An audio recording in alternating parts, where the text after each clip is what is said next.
هنيئا لمن أدى الأمانة واحتسب، وتكريمه في كل ما قد مضى وجب. هنيئا لمن للعلم فرغ نفسه، وما صده عن ذلك المبتغى سبب. وعلم أشبالا إلى النور زفهم، وحببهم في ذروة المجد بالطلب. مضى ثابتا يحدو خطاهم إلى العلا، تحمل مسؤولية العلم ما هرب. بذلك يرجو الأجر من ربه الذي يفيء لأهل العلم بالعلم ما وهب. لمن أخلص الأعمال للخالق الذي به خصه بين البرية وانتخب. ومن عاش بين الجهد والبذل صابرا، له عند رب الكون أجمل منقلب. ودنياه يحياها كريما مقدرا، وينسى الذي يلقى من الهم والنصب. يروض أشبالا ويصنع مجدهم، يشكلهم بالدين والعلم والأدب. يجهزهم فكرا سليما مهذبا،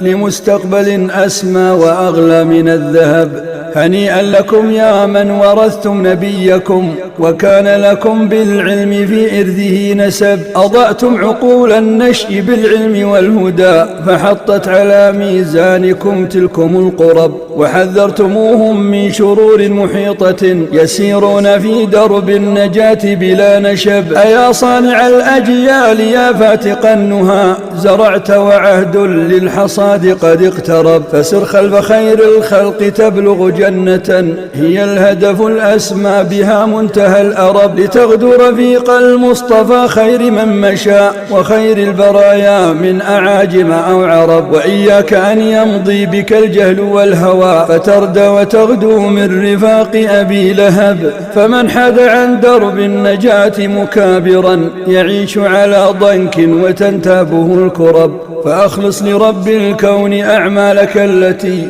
بها سوف ينجيك الرحيم من العطب. فأخلص لرب الكون أعمالك التي بها سوف ينجيك الرحيم من العطب.